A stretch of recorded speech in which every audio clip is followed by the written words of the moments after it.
बड़ा बात नहीं।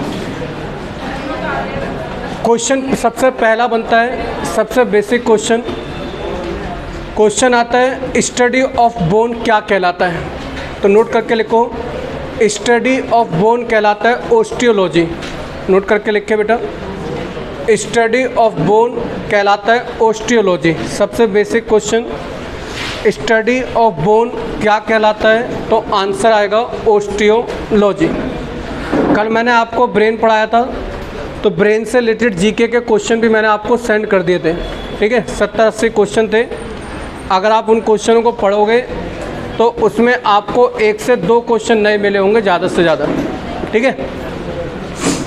स्टडी ऑफ बोन किसे कहा जाता है? ओस्टियोलॉजी बोला जाता है। अगला लिखना, हड्डियों की बीमारी का अध्ययन, हड्डियों की बीमारी का अध्ययन ऑर्थोलॉजी कहलाता है। नोट डाउन करते चलिए, हड्डियों की बीमारी का अध्ययन ऑर्थोलॉजी कहलाता है। हड्डियों की बीमारी का अध्ययन ऑर्थोलॉजी। ध्यान रखना, लॉजिस्ट का मतलब हो जाता है जो उसका विशेषज्ञ होता है, ठीक है। तो हड्डियों की बीमारी का अध्ययन करने क्या कहलाता है? ऑर्थोलॉजी कहलाता है, ठीक है। वो सेल, कोशिका को कहा जाता है सेल, वो सेल जो बोन बनने में, बोन के फॉर्मेशन में मदद करती हैं, बोन के फॉर्मेशन में मदद करती हैं, उन्हें बोला जाता है ओस्टियोब्लास्ट या ओस्टियोसाइट्स। जो सेल्स बोन के फॉर्मेशन में मदद करती हैं उन्हें बोला जाता है ओस्टियोब्लास्ट या ओस्टियोसाइट्स। बातें नहीं भाई कोई भी। ओस्टियोब्लास्ट या ओस्टियोसाइट्स, जो सेल बोन के बनने में, फॉर्मेशन में मदद करती हैं, उनको बोला जाता है ओस्टियोब्लास्ट या ओस्टियोसाइट्स, ठीक है। आगे देखिए, नेक्स्ट क्वेश्चन आता है, जो बोन है वो किससे बनती हैं? तो देखो, जो बोन है उनमें 38%, बोन में 38% ओसिन नामक प्रोटीन होता है। इसके अलावा 62% कैल्शियम फॉस्फेट, मैग्नीशियम फॉस्फेट, ठीक है, कैल्शियम कार्बोनेट। इन सभी के कारण हमारी जो बोन होती हैं, जो हमारी बोन होंगी वो आपकी सॉलिड होती हैं और हार्ड होती हैं। नोट डाउन करिए, हमारी जो बोन है, क्वेश्चन आएगा हमारी बोन में कितने % या कौन सा प्रोटीन पाया जाता है? तो हमारी बोन में ओसिन नामक क्या पाया जाता है? प्रोटीन पाया जाता है। इसके अलावा calcium phosphate, magnesium phosphate, calcium carbonate, जिसके कारण हमारी बोन क्या होती है? सॉलिड, और आप क्या होती हैं? कठोर होती हैं। क्लियर है? कोई डाउट तो नहीं? आगे देखिए, नेक्स्ट देखो, हमारे शरीर में ज़्यादातर सभी चीज़ें पानी से ही बनी हुई हैं, तो ये से लिखने की ज़रूरत भी नहीं है। नेक्स्ट लिखना, bone is a hardest tissue of human body. मानव शरीर का सबसे हार्ड मतलब है कठोर, टिश्यूज़ का मतलब है उत्तक, कौन सा होता है? Bone. Bone is a hardest tissue of human body. Bone is a hardest tissue of human body. Human body का सबसे हार्डेस्ट टिश्यू कौन सा होता है? तो आंसर आता है बोन, ठीक है। कार्य लिखने की ज़रूरत नहीं है भाई, बोन के कार्य सबको पता है। हमारे शरीर को क्या प्रदान करता है? स्ट्रक्चर प्रदान करेगा, सबको पता है, तो कार्य लिखने की ज़रूरत नहीं है, ठीक है। जैसे अगला जो टॉपिक है इसमें लिखा है बोन के कार्य। तो देखो, बोन के कार्य सबको पता है, जो बोन के फंक्शन है वो सबको पता है। शरीर को क्या देती है, आकार देती है, सहारा देती है, गति प्रदान करती है, मुलायम भागों की रक्षा करती है, ये सबको पता है। नोट करके लिखिए। जो चाइल्ड होते हैं उनमें बोन की संख्या, नंबर ऑफ बोन्स कितने होती हैं, 300। जो बच्चे होते हैं उनमें बोन की संख्या कितनी होती है, 300, और एडल्ट में इसकी संख्या होती है 206। जो एडल्ट होते हैं उनमें बोन की संख्या होती है 206। जो बच्चे होते हैं, नवजात शिशु होते हैं, उनमें हड्डियों की संख्या होती है आपकी 300। क्लियर? उनमें हड्डियों की संख्या कितनी आएगी आपकी, 300, और वयस्क में आ जाते हैं आपकी 206। क्लियर है? अमन कोई किताब उठा और पढ़ने बैठ जाओ। आगे देखो, नेक्स्ट की अगर हम बात करें स्केलेटन सिस्टम, तो देखो स्केलेटन सिस्टम की अगर बात करें, जो स्केलेटन सिस्टम होता है हमारा, कंकाल तंत्र होता है स्केलेटन सिस्टम, ये दो तरह के होते हैं। एक होता है एक्सो स्केलेटन सिस्टम, पहले समझ लो फिर नोट डाउन करना। एक होता है एक्सो स्केलेटन सिस्टम, एक होता है Indo skeleton system. Exoskeleton system जो होता है, इसमें रक्त का प्रवाह नहीं होता है, इनमें ब्लड नहीं होता है, जैसे नाखून, बाल, पंख, सींग और ये चोंच। तो ये हमारा क्या, देखो नाखून सबके, अब ये बाल, पंख, सींग, ये कैसे स्केलेटन सिस्टम में आते हैं, एक्सो स्केलेटन सिस्टम में, देखना विशाल। और इंडो स्केलेटन सिस्टम में इनमें क्या होता है, ब्लड का क्या होता है बेटा, फ्लो होता है। ठीक है, ब्लड का क्या होता है, फ्लो होगा। तो अब चीज़ को समझना, इसमें ब्लड का फ्लो होता है, इसमें ब्लड का फ्लो नहीं होता है। अब ब्लड का फ्लो होता है, इसको भी हम दो भागों में बांट देते हैं, इतना पेपर में नहीं आता है तब भी मैं बता रहा हूँ। एक होता है अक्षीय कंकालतन एक्सेक्सियल स्केलेटन सिस्टम, जिसमें आपकी सारी फ्लैट बोन आती हैं, जिसमें हाथ पैर की बोन आती हैं, कितनी होती हैं, 80। एक होता है अपेंडिकुलर, जिसे उपाक्षीय स्केलेटन सिस्टम बोला जाता है, इसमें हाथ पैर के आ जाएंगे, इसमें फ्लैट बोन आएंगी, वही बताऊंगा कौन सी। टोटल कितनी होती है, 126। एक बार इसका चित्र बना लो, फिर इसके ऊपर बात करते हैं। ऊपर आपका स्केलेटन सिस्टम लिख लेना, ऊपर लिख लेना स्केलेटन सिस्टम, नीचे हिंदी इंग्लिश दोनों में मैंने लिख रखा है। पेपर में ज़्यादातर यही पूछे जाते हैं, फेस में कितनी हड्डियाँ होती हैं, हाथ में कितनी हड्डियाँ होती हैं, पैर में कितनी हड्डियाँ होती हैं, कि जिस जिस हड्डी के नाम पूछे जाते हैं वो नाम पढ़ लेंगे, काम ख़त्म हो जाएगा।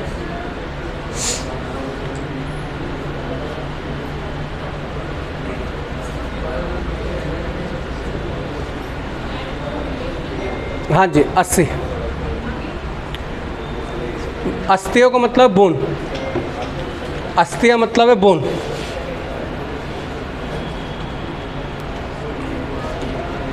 मेन क्या है ना, हम जब नोट्स बनाते हैं हम खुद फंस जाते हैं, हम किस में लिखे हैं, या तो प्योर हिंदी या तो प्योर इंग्लिश। तो हम ना तो हिंदी में लिखते ना तो इंग्लिश में लिखते, हम करते हैं इंग्लिश, दोनों बीच में। ना हिंदी वाला बुरा माने ना इंग्लिश वाला बुरा माने। इंग्लिश वाले को बोल करके पढ़ के बता दो कि इसका मतलब क्या है। अगर कोई इंग्लिश में ज़्यादा लिखा तो उसे हिंदी में पढ़ के बता दो। देखो समझना तो दोनों को ही पड़ता है। अगर हम लोग ये सोचें कि हमें सब चीज़ हमारी टीचर ही समझे तो दिक्कत हो जाएगी, क्योंकि हम बंधे हुए हैं दोनों तरफ से, क्योंकि बच्चा दोनों तरफ से पढ़कर आ रहा है, हिंदी भी पढ़कर आ रहा है, इंग्लिश मीडियम भी आ रहा है। लिख लीजिए फिर समझाते हैं इसके ऊपर। जो स्केलेटन सिस्टम होता है दो तरह का होगा, exoskeleton system, endoskeleton system. Exoskeleton system में आपके जिसमें ब्लड का फ्लो नहीं होता उसे बोला जाता है। इसमें आके नाखून, बाल, पंख, सींग, चोंच आ जाते हैं। इंडो स्केलेटन सिस्टम में इसमें आपके ब्लड का फ्लो होता है। ये दो तरह के होते हैं, एक्सेक्सियल स्केलेटन सिस्टम, अक्षीय कंकाल तंत्र, फ्लैट बोन जिसमें 80 होती है। एक अपेंडिकुलर स्केलेटन सिस्टम, उपाक्षीय कंकाल तंत्र जिसे लिम्ब बोन भी बोला जाता है। इसमें हाथ पैर टोटल 126 आपकी जोड़े जाते हैं। लिख लीजिए फिर आगे बात करते हैं। लिख लिया? कुछ लिख रहे हैं बच्चे, लिखन दो। देखो जो चीज़ मैं आपको, आप समझना मेरे बेटा, आप जिस ग्रुप में ऐड हो ना, उस ग्रुप में बहुत अच्छे नोट्स भेजे जाते हैं, आप मगर उसका यूज़ नहीं कर पा रहे हो। आप अगर देखो, कल भी अगर आप पढ़ कर गए हो तो वहाँ पे बहुत सारी चीज़ें भेजी गई थी ग्रुप में। कल आपको इंग्लिश की टेंस की PDF भेजी गई, दोनों भेजी गई, और प्लस आपको नीतू सिंह मैम की पूरी क्लास भेजी गई इस बुक को समझाने वाली, और बाकायदा लिख कर भेजा गया class 1, class 2, class 3, class 4, class 5, 5 class में आपका टेंस ख़त्म है। तो बैठ के डेली 1-1 घंटे अगर उस आप वीडियो जैसे क्लास में पढ़ते हो वैसे घर पे बैठ के अगर टेंस पढ़ते रहोगे तो 5 क्लास में टेंस ख़त्म हो जाएगा। बेनिफिट हो जाएगा, ना पैसा खर्च करना पड़ रहा, ना कहीं से घर बैठ के आप इंग्लिश सीख पा रहे हो। अगर आपके पास सुविधा मिल रही है तो पढ़ो उसको। कल आपको पढ़ाया गया था आपका ब्रेन, और ब्रेन से रिलेटेड कम से कम 100 से ज़्यादा क्वेश्चन आपको सेंड किए गए। पढ़ने वाला बच्चा होता उस वीडियो को खोलता और अपने आप का टेस्ट देना चालू करता रहता, मगर आप लोग पढ़ नहीं रहे हो। कुछ ही बच्चे उस वीडियो को खोल रहे हैं, कुछ ही पढ़ रहे हैं। आगे देखो, नेक्स्ट के ऊपर बात करते हैं भाई, बातें नहीं, थोड़ा धीरे। आगे देखो, नेक्स्ट को समझो। ये देखो, ये आ जाता है आपके, ठीक है, अपेंडिकुलर स्केलेटन सिस्टम। जो ये आपका अपेंडिकुलर स्केलेटन सिस्टम है, हम किसकी बात कर रहे हैं? ये सारी, ठीक है बेटा, ये सारी बोन की जो अपेंडिकुलर स्केलेटन सिस्टम है उसमें हम किसकी बात कर रहे हैं? सारी इन बोन की। क्लियर है? और आपका जो आता है एक्सेक्सियल स्केलेटन सिस्टम, उसमें हम ये सारी ऊपर की बात कर रहे होते हैं। पेपर में हमसे इतना ज़्यादा नहीं पूछा जाएगा, हम बात करेंगे इसकी। देखो, जैसे ये जो आपकी बोन है, इनके नाम पूछ लिया जाता है। तो कल भी आपको बताया था कि जो ब्रेन है, जो हमारा ब्रेन है वो किस में बंद होता है बेटा? क्रेनियम, ठीक है, कल पढ़ाया था। ये क्रेनियम में बंद होता है आपका ब्रेन, कल बताया था। इसमें टोटल हड्डियाँ भी बताई थी कितनी होती हैं? 8। उसके बाद देखो, इस बोन को बोला जाता है क्लेविकल बोन, ठीक है। ये जो बोन होती है उसे क्लेविकल बोन बोला जाता है। पेपर में आता है किस बोन को? ब्यूटी बोन के नाम से भी जाना जाता है। तो अभी सब लिखवाएंगे, क्लेविकल बोन होता है। अब देखिए, आगे चलकर जो हम चीज़ के ऊपर बात करें, एक देखो, ये चेस्ट के बिल्कुल ठीक सामने एक हड्डी होती है जिसे बोला जाता है स्टर्नम। जो पेपर में पूछी जाती है मैं उन्हीं के नाम पढ़ रहा हूँ ज़्यादातर, ठीक है, स्टर्नम। फिर देखो, जब हम आगे चलते हैं तो जो हमारे हाथ में हड्डियाँ होती हैं 2 तरह से होती हैं, ठीक है। एक प्रॉपर पूरी, एक फ्लैट नहीं है, ये 2 भागों में होती है। एक होती है रेडियस, एक होती है एल्ना। समझते चलना, जो हमारे यहाँ पर हड्डियाँ होती हैं, यहाँ पर हड्डियों का गुच्छा सा होता है, इसे जो बोला जाता है कार्पल्स बोन्स।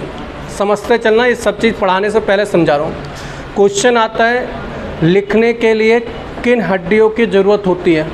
तो लिखने के लिए हम जिस हड्डियों का यूज़ करते हैं उन्हें क्या बोला जाता है? फ्लेंजिस बोला जाता है, ठीक है बेटा। लिखने के लिए जिन हड्डियों का यूज़ करते हैं उसे क्या बोला जाता है? फ्लेंजिस बोला जाता है। उंगलियों में जो यहाँ पर हड्डियाँ आती हैं, यहाँ पर ये वाली, इन्हें बोला जाता है मेटाकार्पल्स। हिंदी और इंग्लिश में नाम सेम है, ठीक है। आगे देखिए, फिर जो घुटने की हड्डी ये जो जांघ की हड्डी होती है, इसका नाम पूछा जाता है। इसका नाम क्या होता है? फीमर, ठीक है। ये यहाँ पर इसे पटेला, फेबुला, इसे टिबिया, ये टार्सल, फेलेंजिस, मेटाकार्पल्स, ये हड्डियाँ आती हैं आपके पेपर में पूछी जाती हैं। अब आपसे मैं कहूँगा चित्र बना लो, नोट डाउन कर लो, इससे फ़ायदा कुछ है नहीं, है ना। अब हम लोग बात करते हैं चीज़ों को एक एक समझने के ऊपर, ठीक है। जितना पेपर में आएगा मेन उसके ऊपर बात करेंगे। हेडिंग डाल कर लिखो। अब हम लोग पढ़ रहे हैं एक्सेक्सियल स्केलेटन सिस्टम। डालो बेटा, अभी बड़ा भी कर देंगे, पहले डाल लीजिए आप मेन हेडिंग डालकर। हम लोग पहले पढ़ेंगे इसको,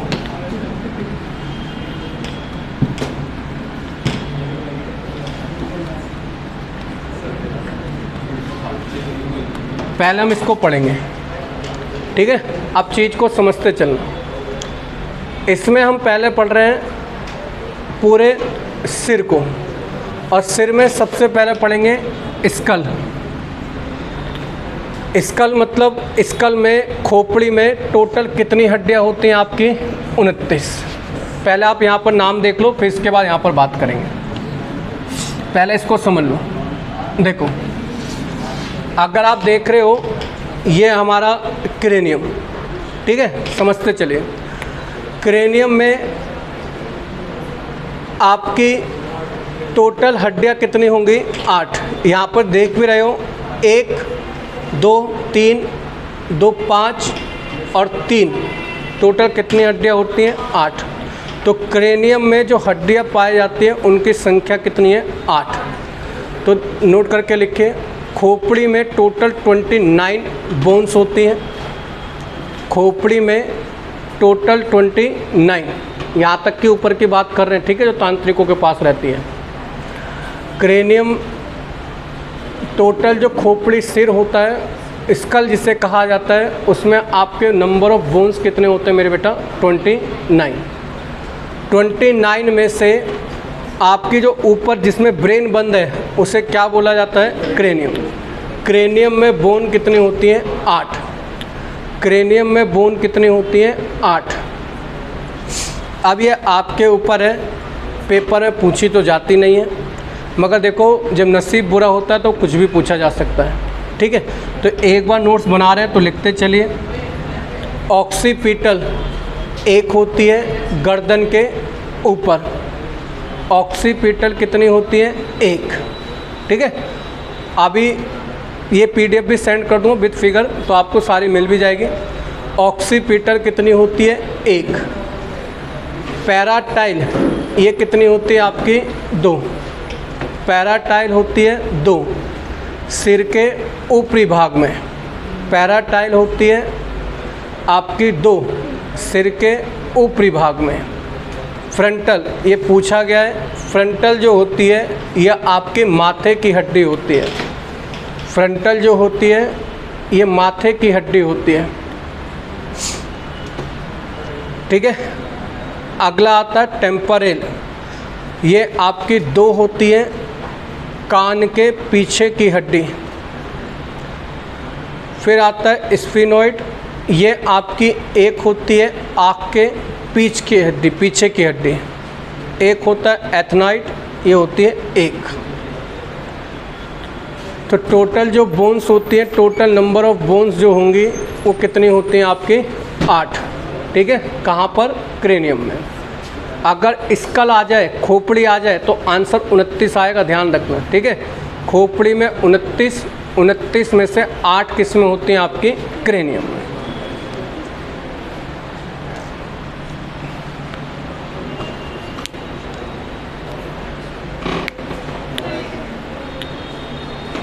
फ्रंटल, टेम्परेल, स्फिनोइड, एथेनोइड। अगर आपको ऐसे ना समझ में आया तो इसके लिए इंग्लिश के लिए जगह छोड़ो, जब आपके पास ये आएगा तो उसमें से लिख लेना आप। क्लियर है? आज पढ़ेंगे बोन और मसल्स। अगर बोन में टाइम चला गया तो बात अलग है, कोशिश करेंगे मसल्स भी, क्योंकि मसल ज़्यादा बड़ा टॉपिक नहीं है। क्लियर बेटा? आगे देखो, नेक्स्ट के ऊपर बात करें। लिख लिया बेटा सबने? ठीक। देखो अब इसके बाद अगर हम बात करें, ये आ गया फेस। अब देखो आपको जितने आसानी से नोट्स दिख रहे हैं ना, सोचो इन नोट्सों को यहाँ पे लिखा गया, फिर एडिटिंग करके पेज यहाँ पे फिगर जोड़ी गई, कितना टाइम लगता होगा ढूंढने में भी। तो इस मेहनत को आप पढ़ने पर लगाए ना, जितना आपका बेनिफिट हो सकेगा। देखो मेरे बेटा, इसके बात करते हैं। देखो एक एक चीज़ याद करना। क्रेनियम में कितनी हड्डियाँ हो गई? 8। 8 के बाद क्वेश्चन आ जाएगा फेस में कितनी हड्डियाँ होती हैं, तो आंसर आता है 14। ठीक है, फेस में कितनी हड्डियाँ हो जाएंगी? 14। तो देखो जो फेस में हड्डियाँ होती हैं, एक बार नाम पढ़ लीजिए। देखो लिख लेंगे बाद में। नेज़ल, नेज़ल साफ सीधी बात पता चल रहा है नाक की हो, तो ये जो नाक के ऊपर यहाँ पर दो जो हड्डी होती है, एक कितनी होती हैं आपकी 2। फिर आपकी आती है बोमर। बोमर कहाँ पर, एक जो सीधी हड्डी ये वाली होती है इसे बोला जाता है बोमर, ये कितनी होती है 1। फिर आती है टर्बाइनल। तो जो टर्बाइनल, इसमें शायद इसका नाम कुछ और लिख रखा है, ठीक है, देख लेंगे। चलो लास्ट में जो बचेगा वही बच्चे कह रहा है वो देख लेंगे। एक होता है लैक्राइमल, ये आपकी यहाँ पर होती है, ये रही, यही होगी शायद, इसको ही बोल रहा है टर्बाइनल, ठीक है। एक होती है आपकी जाइगोमेटिक, ये पेपर में आती है, आँख के नीचे उभरा हुआ भाग, उस हड्डी को क्या बोला जाता है, जाइगोमेटिक, ठीक है। फिर आता है पैलेंटाइन, ये आपकी यहाँ पर आती है, ये बहुत बार पेपर में पूछी गई है, ऊपरी जबड़े की हड्डी को क्या बोला जाता है, मैक्सिला, येरा, और नीचे बोला जाता है मैंडिबल, ठीक है। तो ये सारी चीज़ें मैंने आपको बता दी। ये जो आपका टर्बाइनल लिखा है, इसको यहाँ पर ये लिखा है, ठीक है, ये चीज़ें, तो ये मैंने हड्डी बता दी। अब यहाँ से नोट डाउन करके अपने पेपर के लिए लिख लो। फेस में कितनी हड्डियाँ होती हैं, टोटल आपकी 14। फेस में ज़्यादातर यही डाटा याद रखना, पेपर में यही पूछा जाता है। स्कल में कितनी हड्डियाँ, 29 में से 8 आपकी क्रेनियम में, 14 आपकी फेशियल में। तो फेशियल में नेज़ल आपकी 2 होगी, बोमर आपकी 1 होगी, टर्बाइनल आपकी 2 होंगी।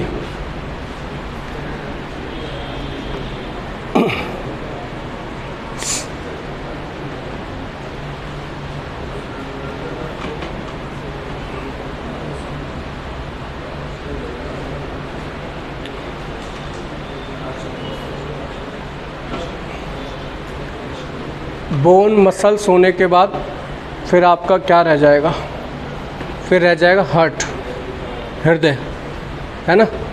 फिर हार्ट पढ़ लेंगे, जो जो मेन टॉपिक है वो पढ़ लेंगे, उस चीज़ें ख़त्म हो जाएगी ज़्यादातर।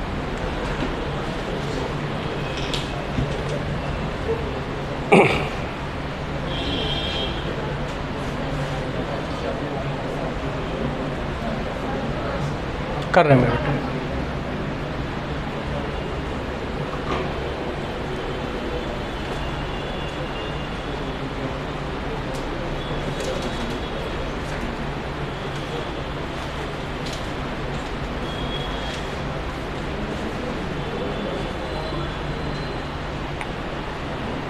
ये दोनों हड्डियाँ ध्यान रखना, पूछी गई है पेपर में बहुत बार। एक तो आँखों का ऊपरा वाला भाग और मैंडिबल और मैक्सिलम। क्योंकि देखो, जो हम लोग हिला नहीं पाते वो होता है ऊपरी जबड़ा, ठीक है, मैक्सिमल। हिला पाते हैं नीचे जबड़ा, मैंडिबल। तो अगर क्वेश्चन आ जाए सबसे मजबूत हड्डी कौन सी होती है, तो मैंडिबल। ज़्यादातर बच्चे लगा कर आते हैं जांघ की हड्डी, फीमर, ठीक है। सबसे मजबूत हड्डी जो होती है वो मैंडिबल होगी, सबसे मजबूत हड्डी मैंडिबल, ठीक है बेटा, लिख लिया।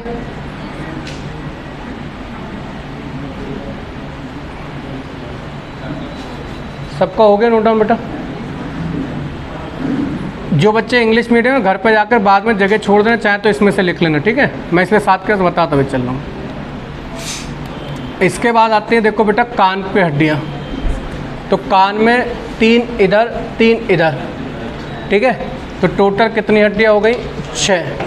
तो आपको देखो ये पता चल गई भैया, 8 तो क्रेनियम में, 14 फेस में, 6 कान में, और 1 होती है यहाँ पर जिसे बोला जाता है हाइड बोन। तो टोटल अगर आप देखो तो कितनी हड्डियाँ हो गई, 29। किस में होती है बेटा, मेरे स्कल में। तो खोपड़ी में टोटल कितनी हड्डियाँ होती हैं आपकी, 29। तो देखो, जो कान की हड्डियाँ होती हैं इनके नाम याद रखना, पेपर में पूछे जाते हैं। तो जो कान की हड्डियाँ होती हैं, 3 एक साइड 3 एक साइड, तो कान में टोटल हड्डियाँ कितनी होती हैं, 6। एक होती है मैलियस, एक इनकस, एक स्टेपिस। तो क्वेश्चन आता है सबसे कमज़ोर हड्डी कौन सी होती है, तो सबसे कमज़ोर हड्डी होती है मेलिमस और सबसे छोटी हड्डी होती है स्टेपीज। और दूसरी सबसे कमज़ोर हड्डी कौन सी होती है? स्टेपीज। Malleus 2, incus 2, stapes 2। ठीक है, डाटा लिख लीजिए। मेलिमस सबसे कमज़ोर हड्डी होती है, सबसे छोटी हड्डी होती है स्टेपीज, और दूसरी सबसे कमज़ोर हड्डी भी स्टेपीज है। क्लियर?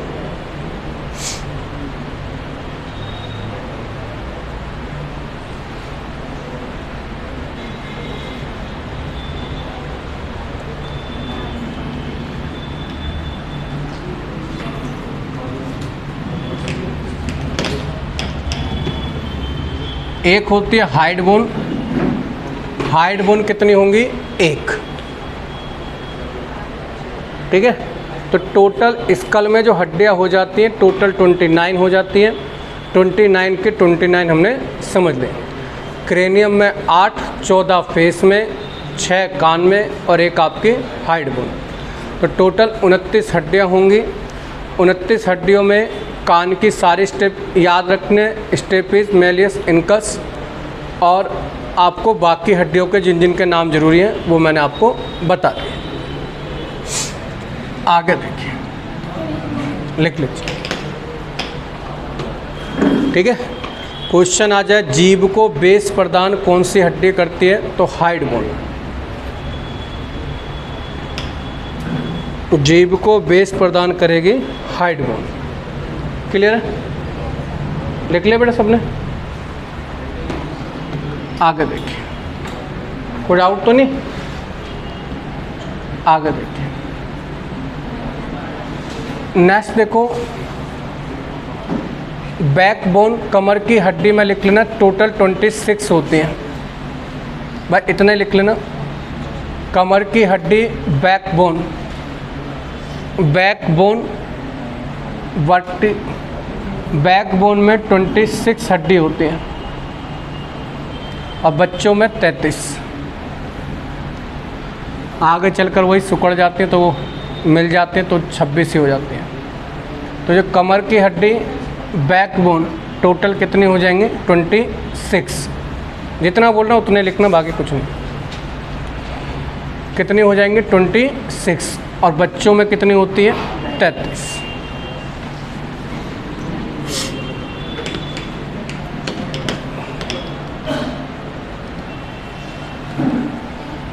नहीं, जो ज़रूरत की चीज़ है बेटा, खाली जो देखो एक चीज़ का ध्यान रखना, पेपर में हमें क्या पढ़ना है वो सबसे ज़रूरी है। ठीक है, चेस्ट बोन कितनी होती है? 1। लिख लेना, चेस्ट बोन, स्टर्नम। क्वेश्चन आएगा चेस्ट बोन का नाम बताओ, तो स्टर्नम। स्टर्नम कितनी होती है? 1। ठीक है, स्टर्नम, चेस्ट बोन जिसे बोला जाता है स्टर्नम, कितनी होती है? 1। ठीक है, ये वाली बोन, ठीक है, ये वाली बोन, ठीक है, इसे बोला जाता है चेस्ट बोन। ठीक है, स्टर्नम। आगे देखो, रिब्स, पसलियाँ कितनी होती हैं? 24। पसलियाँ, रिब्स होती हैं आपकी 24। क्लियर? रिब्स होती हैं 24, 24। क्लियर है? आगे देखिए, ज़्यादा डाटा नहीं है, जो मेन डाटा है वही चीज़ों को पढ़ा रहे हैं, बाकी ये नहीं कि सब कुछ लिखवा रहे हैं।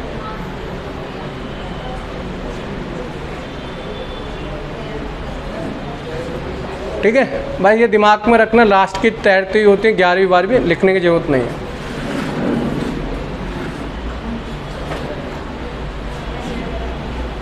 देखो, शोल्डर ब्लेड, देखो जो ये होते हैं आपके कंधे के पीछे, ठीक है, इन्हें स्कैपुला बोला जाता है, शोल्डर ब्लेड बोला जाता है। तो स्कैपुला कितने होते हैं आपके? 2। लिखते चलिए, मैं ज़्यादातर वही साथ के साथ फिगर ही बता रहा हूँ और समझाता भी चल रहा हूँ। स्कैपुला कितने होते हैं आपके? 2, जिन्हें शोल्डर ब्लेड कहा जाता है, शोल्डर ब्लेड।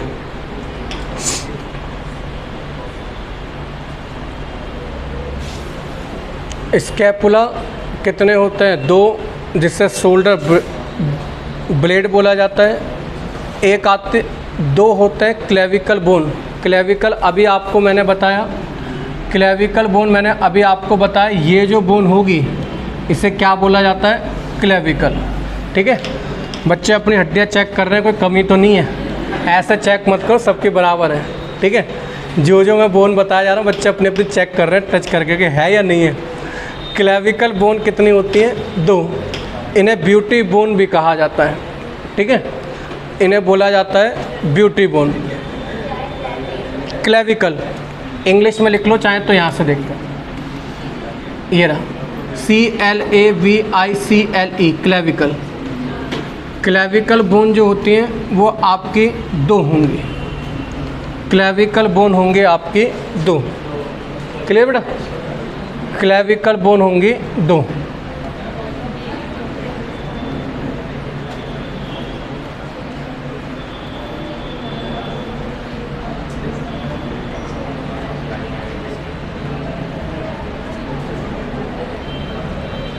नेक्स्ट लिखो, जो आपकी टोटल हाथ पैरों की हड्डियां मिलाकर लगा लीजिए। देखिए, जो आपके हाथ की हड्डियां होती हैं, पहले इसको समझ लो। देखो, जो इसको समझ लो, इसे ह्यूमेरस बोला जाता है। रेडियस अल्ना, यहाँ पर जो है ये बोला जाता है कार्पल्स, और ये वाली हड्डियाँ जो हैं इन्हें मेटाकार्पल्स, ये फ्लेंजिस होती हैं। ठीक है बेटा, पेपर में पूछी जाते हैं क्योंकि ऐसे कर देगा, इसको पूछेगा इसे क्या कहते हैं? कार्पस, इसे मेटाकार्पस और इसे फ्लेंजिस। तो देखो पेपर में क्वेश्चन आ जाता है तो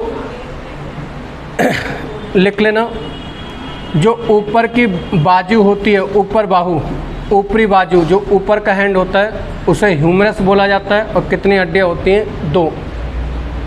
ठीक है,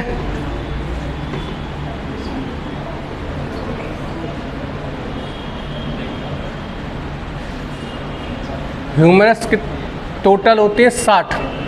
ठीक है, 60 आपकी 120 हो जाती है टोटल, ये बढ़कर ही। तो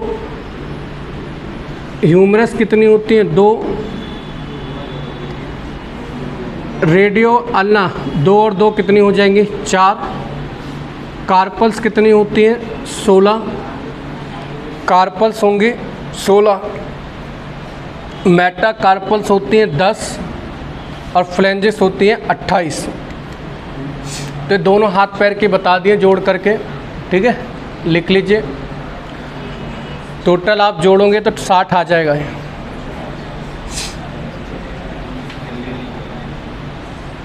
ठीक है, तो ह्यूमरस, एल्ना, कार्पल्स, मेटाकार्पस और फ्लेंजिस। फ्लेंजिस बहुत बार पूछी गई हैं और मेटाकार्पल्स भी पूछी गई हैं। तो मेटाकार्पल्स की संख्या 10 होती है, ध्यान रखना। कार्पल्स की संख्या 16, फ्लेंजिस की आपकी 28। ठीक है, फ्लेंजिस होती हैं 28। फिर चेक कर रहे हैं, फ्लेंजिस कितनी होती हैं आपके? 28। आगे देखिए, कोई डाउट तो नहीं? ये याद चीज़ें जब पेपर में आएंगी तो अपने आप ही याद आ जाएंगी, दिक्कत नहीं आएगी आपको समझने में। पैरों में भी कितनी होंगी आपकी? 60। ठीक है, हाथ में भी 60, हाथ में भी 60 और पैर में भी 60। तो आसान है, याद करनी कठिन नहीं होती। तो देखो, जो जांग की हड्डी होती है, जांग की, ये पेपर में पूछी जाती है फीमर। तो जांग की हड्डी को क्या बोला जाता है? फीमर। फीमर आपको पता है, एक पैर में एक, दूसरे पैर में एक, तो टोटल 2 होंगी। और सबसे लंबी और दूसरी सबसे मजबूत बोन कौन सी होती है? फीमर। ठीक है, शरीर की सबसे लंबी बोन कौन सी होती है? फीमर। और दूसरी सबसे मजबूत हड्डी कौन सी होती है? फीमर। ठीक है,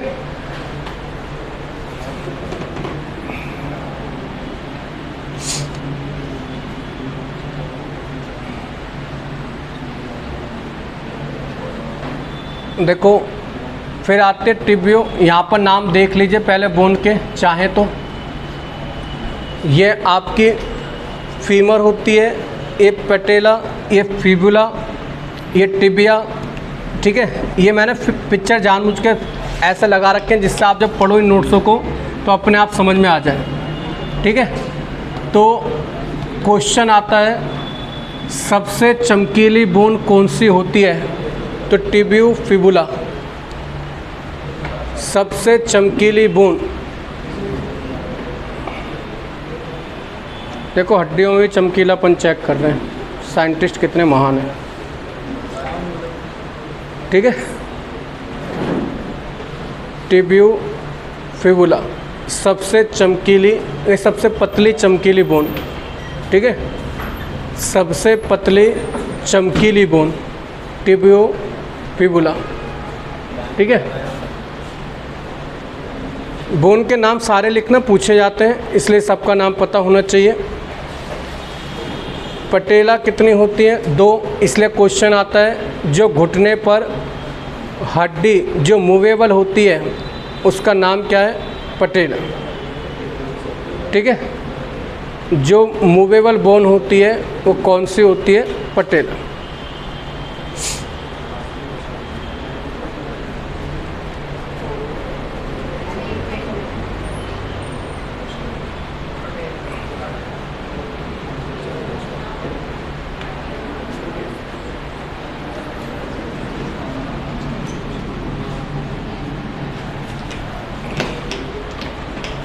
टेस्ट भेजूंगा आज इसका भी। टेस्ट इसका मतलब क्या है, जो क्वेश्चन आंसर किसी ने पढ़ा रखे होंगे भेजूंगा, तो उनसे अपने आप को लगा कर देखना कि हमने जो क्लास में पढ़ा रहे हैं क्या वो पेपर में फंसता है या नहीं फंसता। जो यूट्यूब पर चीज़ें पढ़ाई जाती हैं उसमें आपके लिए बेनिफिट होता है या नहीं होता। जो क्वेश्चन नया मिला करें नोट्स में लिख लिया करो। यहाँ तक हो गया बेटा। फ्लेंजिस ध्यान रखना, जो आपके आगे की होती हैं, मतलब इन चीज़ों को कहा जाता है फ्लेंजिस। टोटल कितनी हो जाएगी, 28। आगे देखो, आगे अगर हम बात करें, बेटा बिल ले लो, या तो अभी चलो ले लो, मैं सुबह भिजवा दूँ, ठीक है भाई को। आगे देखो, नेक्स्ट है, आगे देखिए, नोट करके लिखना, बोन को बोन से जोड़ने वाला जॉइंट कहलाता है लिगामेंट, ठीक है। बोन को बोन से जोड़ने वाली जगह को बोला जाता है लिगामेंट। बोन को बोन से जोड़ने वाली जगह को बोला जाता है लिगामेंट, ठीक है। बोन को बोन से जोड़ने वाली जगह को बोला जाता है लिगामेंट, और बोन को मसल से जोड़ने वाली जगह को बोला जाता है टेंडन। बोन को मसल से जोड़ने वाली जगह को बोला जाता है टेंडन। बोन को बोन से जोड़ने वाली जगह को बोला जाता है लिगामेंट्स, और बोन को मसल से जोड़ने वाली जगह को बोला जाता है टेंडन, ठीक है बेटा।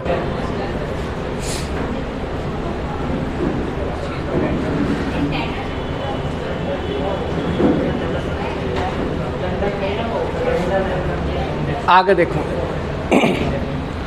आप समझे, आगे आप समझे। पेपर में आपसे पूछा जाता है, देखो जॉइंट होंगे, जैसे आपका ये हाथ में जॉइंट है, इससे नीचे नहीं जा सकता। कुछ चीज़ पूरी मूव कर सकती है, नहीं कर पाती, उनको जॉइंट बोला जाता है, ठीक है। तो कुछ जॉइंट ऐसे होते हैं जिनमें मूवमेंट हो सकती है, कुछ जॉइंट ऐसे हैं जिनमें मूवमेंट नहीं हो सकती, ठीक है। तो देखो जैसे आता है फाइबर जॉइंट। फाइबर जॉइंट जो होते हैं, जॉइंट ऑफ बोन्स, समझते चलना बेटा। जॉइंट ऑफ बोन्स, जो आपके फाइबर जॉइंट होते हैं उनमें मूवमेंट नहीं होती, जैसे खोपड़ी, ठीक है। आगे देखिए, जो कार्टिलियस बोन्स होते हैं, आपूर्ण संधि, मतलब इनमें मूवमेंट तो हो सकती है, मतलब एक लिमिटेड तक, जैसे रीढ़ की हड्डी, ठीक है। एक होता है साइनोवियल जॉइंट, जिसमें आपका परफेक्ट जॉइंट होता है, एक मूवमेंट है जिसको पूर्ण संधि, बिल्कुल आपका इससे ज़्यादा ही नहीं कर सकते उस चीज़ को। अब ये चीज़ें समझाऊंगा बस इतना लिख लीजिए, टेबल में पूछ लिया जाता है कि खोपड़ी में कौन सा जॉइंट होता है, तो ये फाइबर जॉइंट होता है। कार्टिलियस जॉइंट किस में होता है? रीढ़ की हड्डी में होता है। साइनोवियल संधि, पूर्ण संधि मतलब परफेक्ट जॉइंट, अभी बताएंगे कैसे होता है। चाहता तो पहले टॉपिक ख़त्म कर सकता था इससे पहले कि कह देता बोन ख़त्म हो गया, जॉइंट पढ़ाने की ज़रूरत भी नहीं होती है, क्योंकि बच्चे को पेपर में जाकर ही पता चलता है कि हमें जॉइंट भी पढ़ने थे। उससे पहले किताबों में जॉइंटों के बारे में लिखा भी नहीं होता है।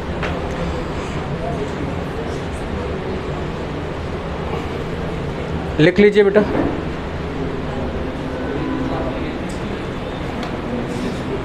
एक आता है आपके पेपर में हिंज जॉइंट, क्या होता है ये भी अभी पढ़ेंगे, हिंज जॉइंट।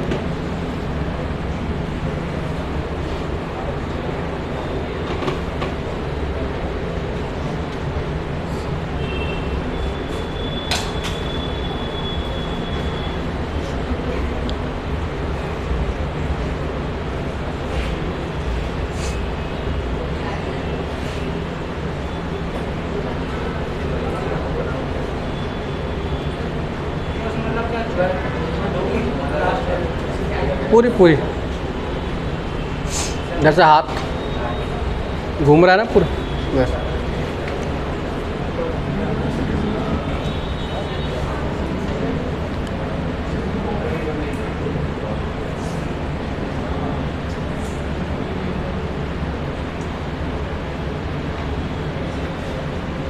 आज टेस्ट भेजूंगा रीजनिंग का, ठीक है बेटा? रीजनिंग का घर पे करके देखना टेस्ट, रीजनिंग का और जीएस का भेजूंगा, ठीक है? मैथ का कल भेज दूंगा बेटा।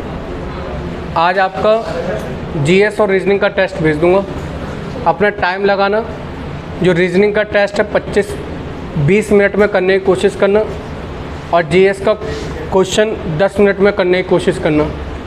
और अपने आप को चेक करना कहाँ पर नंबर कट रहे हैं, कौन सा चैप्टर आपको नहीं आता, किस चीज़ में दिक्कत आ रही है। चाहो तो बात कर भी सकते हो, बता भी सकते हो कि सर हमारा इसमें नंबर कटा, हमें ये चीज़ नहीं आ रही है, समझा दो, ठीक है? जो टेस्ट भेजूंगा उसे करके जरूर देखना। जीएस में अपने आप को एनालाइज करा करो कि मेरा नंबर कट कहाँ पे रहे हैं, कि मुझे अगर मुगल से क्वेश्चन आ रहा है तो मेरे मुगल अगर सही नहीं जा रहा तो मुझे मुगल पढ़ना है। अगर रिवर्स सिस्टम से क्वेश्चन आ रहा है और रिवर्स सिस्टम से मेरा क्वेश्चन सही नहीं जा रहा तो मुझे रिवर्स सिस्टम पढ़ना है। अगर रिवर्स सिस्टम का क्वेश्चन आ रहा है और आपने तुक्का लगाकर आंसर दिया है और उसको आप सही मान रहे हो, तो ध्यान रखना वो पेपर में आपका जाकर नुकसान दे जाएगा, क्योंकि आपको लगेगा कि रिवर्स सिस्टम तो मुझे आता था, मैंने तुक्का लगाया, मेरा बिल्कुल सही गया। जीएस में नंबर तभी पक्के माना करो जैसे क्वेश्चन पढ़ा, बिना ऑप्शन के आपका आंसर आ गया तो आपको क्वेश्चन याद था। और अगर क्वेश्चन देखने के बाद ये कह रहे हो ये भी नहीं हो सकता, ये हो सकता है, ये नहीं हो सकता, तो समझो तुक्के की तरफ आप जा चुके हो, तब आपको आंसर याद नहीं है। तो जीके का टेस्ट तभी दिया जाता है, जैसे बहुत से लोग कहते हैं ना ऑप्शन दे दे तो बता दूंगा, तो ऑप्शन दे दे तो मैं बता दूंगा, इसका मतलब ये होता है तुम ऑप्शन में वो देना ही मत, आंसर जो है तो भी वो आंसर बता देगा, ठीक है? जैसे मान कर चलो किसी का आंसर 1905 है तो 1906, 1904, 1910 ऐसे बोल दो तो खुद ही बोल देगा 1906 आंसर है, क्योंकि उसे याद ही नहीं है कि 1905 इसका आंसर है। ऑप्शन की ज़रूरत उसे पढ़ते जिसे याद हो, ठीक है बेटा? देखो अब समझना, जो पूर्ण संधि होती है, परफेक्ट जॉइंट होते हैं, इसको लिखना नहीं है, समझना है। दोनों जुड़ने वाली हड्डियों के बीच थोड़ी सी जगह रह जाती है जिनमें स्नाइबुलो फ्लूइड ड्रप भरा होता है। पेपर में जो आपके पेपर में क्वेश्चन आता है वो ऐसे क्वेश्चन आएगा, ऐसे लिखो ball and socket joint, ball and socket joint, जो बोल रहा हूँ खाली उसके अलावा कुछ मत लिखना।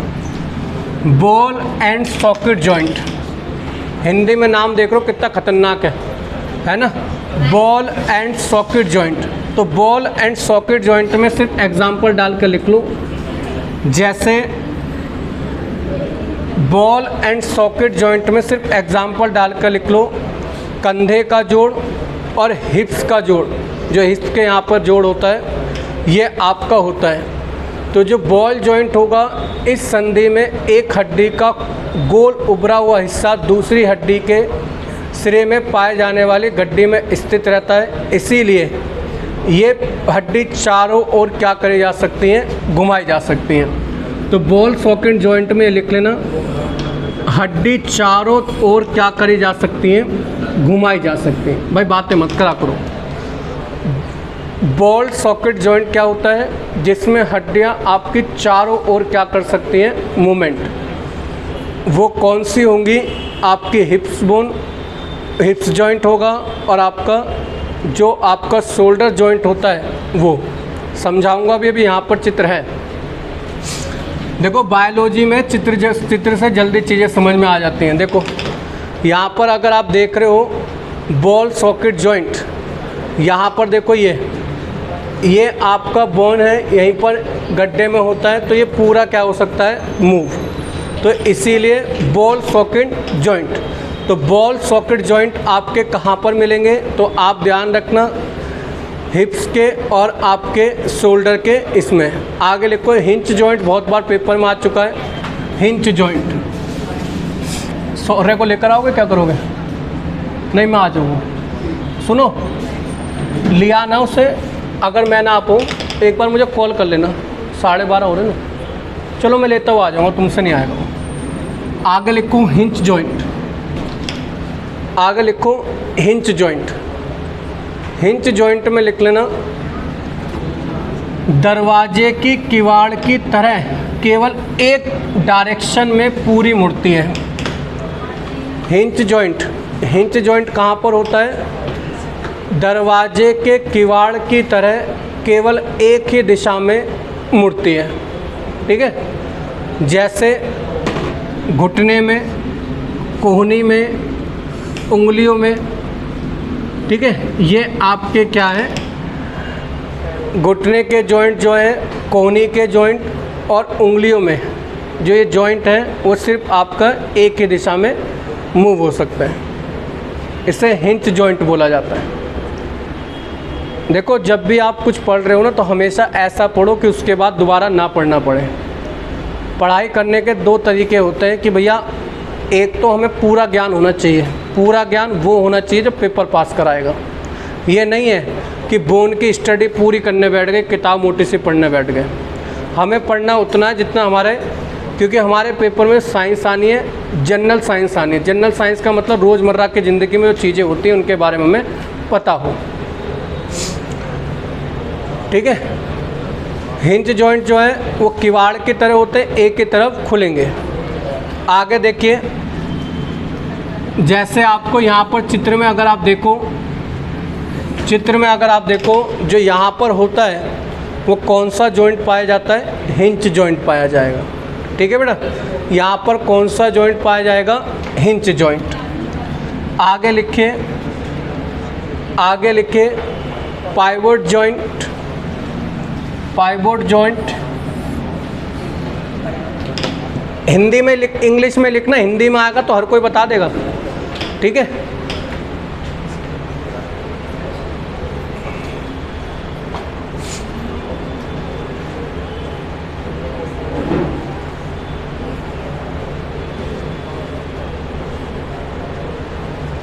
ठीक है,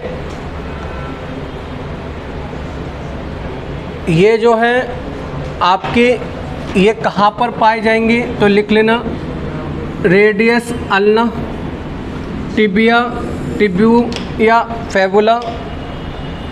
ठीक है, इनके बीच में।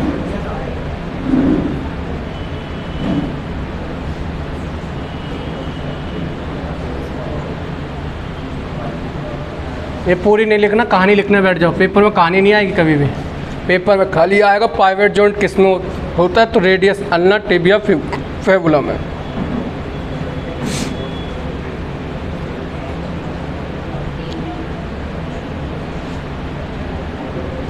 जिसको कोई डाउट आए हड्डी कहाँ से, कौन सी कहाँ पर होती है, जब ये पीडीएफ सेंड करूँगा तो उस पीडीएफ में आपको पूरा चित्र बना रखा है, उसमें एक एक हड्डी को आप पढ़ लेना कहाँ पे कौन सी होती है। लिख ले मेरे बेटा, ठीक। आके लिखे सैडल जॉइंट,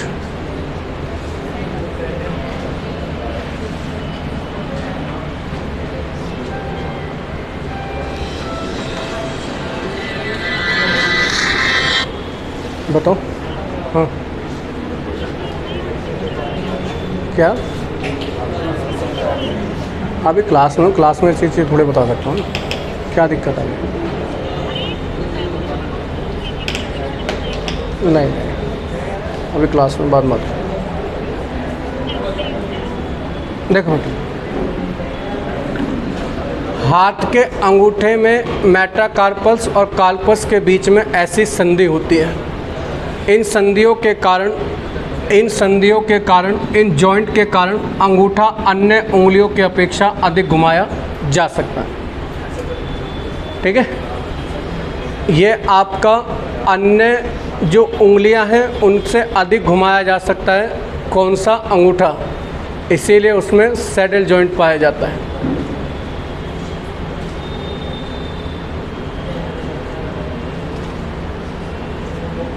भाई इतना बता रहा हूँ, उससे ज़्यादा मत लिखना। कभी ये भी लिखने लगा संधि के कारण अंगूठा अन्य उंगलियों की अपेक्षा इधर घुमाया जा सकता है। जितने ज़्यादा नोट्स बनाओगे उतने ज़्यादा घाटा रहेगा। काम की चीज़ें लिखो जो पेपर पास करा दे खाली। हाथ के अंगूठे की मेटाकार्पस और कार्पस के बीच में ऐसी संधि पाई जाती है। आगे देखो, नेक्स्ट लिखना ग्लाइडिंग जॉइंट। क्या बेटा नहीं लिखा?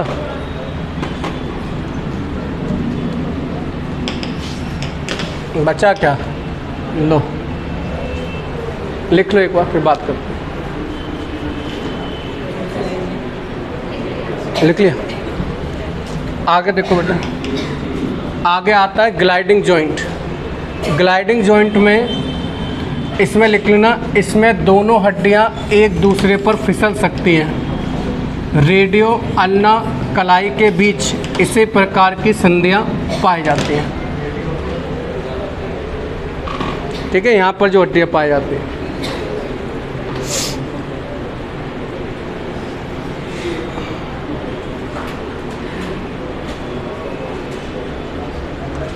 ये आपका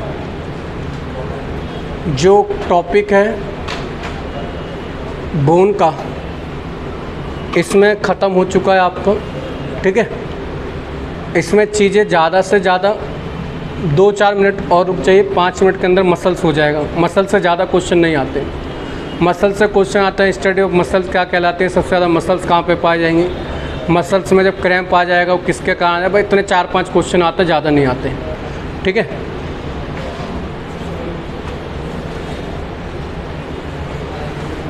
लिख लिया बेटा?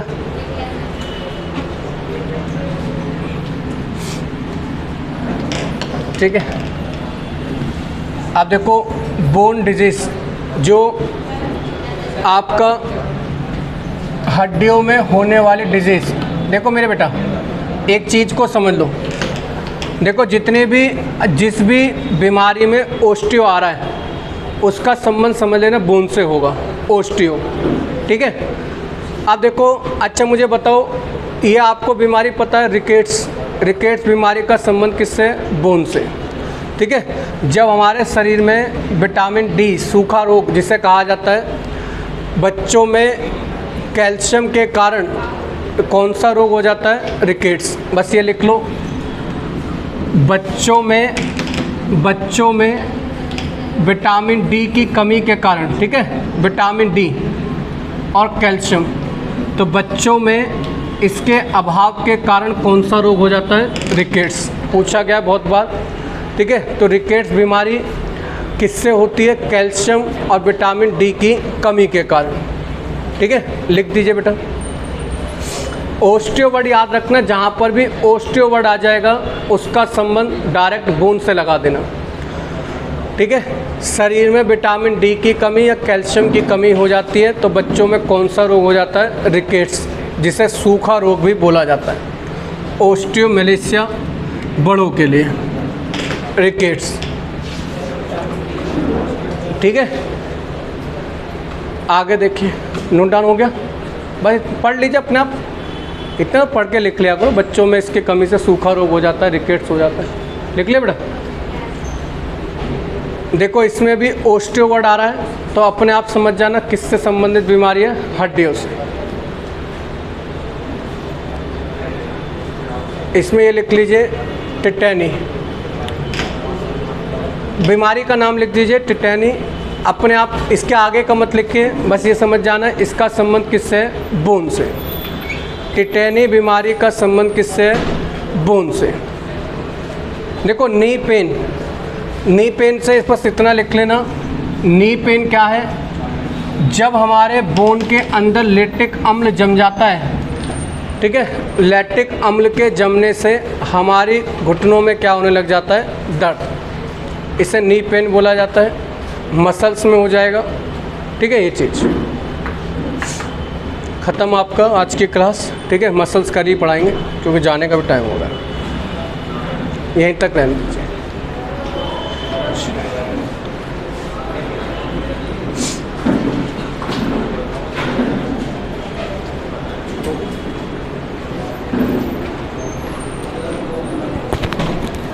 अमन कर दिया बेटा बंद।